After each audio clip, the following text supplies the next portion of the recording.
ကမ္ဘာမြေပုံပေါ်ကနေရုတ်တရက်ပြန့်ပွေသွားတဲ့နိုင်ငံတွေရှိရဆိုတော့သင်သိပါလားတချို့နိုင်ငံတွေကကွဲထွက်သွားပြီးတချို့ကပေါင်းစည်းသွားတာတချို့ကတော့လုံးဝပြတ်သုံးသွားခဲ့ပါတယ်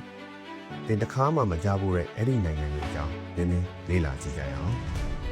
ပထမဆုံးအနေနဲ့ယူဂိုစလာဗီးယားနိုင်ငံဖြစ်ပါတယ်တစ်ချိန်ကအရှေ့တောင်ဥရောပကကြီးမားတဲ့နိုင်ငံကြီးတစ်ခုဖြစ်ပြီး1990ပြည့်နှစ်လုံးတွေမှာနိုင်ငံရေးပြည်ပခါတွေစစ်ပွဲတွေကြောင့်ကွဲထွက်သွားခဲ့ပါတယ်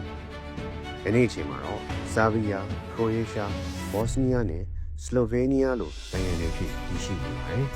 ပြီးတော့ချက်ကိုစလိုဗက်ကီးယားကတော့1993ခုနှစ်မှာငြင်းငြင်းစွာကွဲထွက်သွားခဲ့တာပါသူတို့ကချစ်ကြည်ရင်းနှီးစွာနဲ့ပဲလမ်းခွဲဖို့ဆုံးဖြတ်ခဲ့ကြတာဖြစ်ပြီးချက်သမရနိုင်ငံနဲ့စလိုဗက်ကီးယားနိုင်ငံတို့အဖြစ်ပေါ်ပေါက်လာခဲ့ပါတယ်စစ်ပွဲတွေမရှိပဲပေါ်ရွေတဲ့ကွာရှင်းပြည့်စဲမှုလို့ဆိုရမှာပေါ့။ဘာလင်တိုင်းကိုဖတ်မိကြအောင်။အဲ့ဒါကအရှေ့ဂျာမနီနဲ့အနောက်ဂျာမနီကြားမှာပါ။သူတို့ကနှစ်ပေါင်း40ကျော်ကြာတီးခြားစီတည်ရှိခဲ့ပြီးစစ်အေးခေတ်ပြီးဆုံးချိန်1990ပြည့်နှစ်မှာပြန်လည်ပေါင်းစည်းခဲ့ကြပါတယ်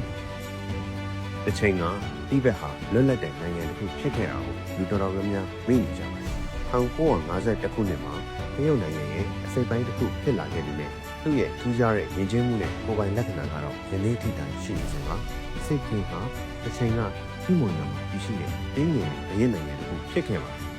1985ခုနှစ်မှာအိန္ဒိယနိုင်ငံနဲ့ပူးပေါင်းမှုဆန္ဒမဲပေးခဲ့ကြပြီးအိန္ဒိယရဲ့22ခုမြောက်ပြည်နယ်ဖြစ်လာခဲ့ပါတယ်။နန်းစနစ်ကိုနှုတ်ဆက်ပြီးဒီမိုကရေစီကိုကြိုဆိုလိုက်တာပေါ့1958ခုနှစ်မှာအီဂျစ်နဲ့ဆီးရီးယားတို့ပူးပေါင်းပြီး United Arab Republic ကိုတည်ထောင်ခဲ့ပါတယ်။အင်အားကြီးပုံနဲ့ပေါက်ခဲ့ပါတယ်။ဒါပေမဲ့ဆီးရီးယားကလှုပ်ထွက်သွားခဲ့တဲ့အတွက်3နှစ်ပဲတည်တံ့ခဲ့ပါတယ်။ဒါကြောင့်နောက်တစ်ချိန်ကမ္ဘာမြေပုံကိုကြည့်တဲ့အခါမှာနိုင်ငံအချို့ဟာနယ်နိမိတ်တွေပြောင်းလဲသွားရုံနဲ့မကပဲလုံးဝပြောင်းလဲသွားတာမျိုးလည်းရှိရဲဆိုတာသိရမယ်ပါ။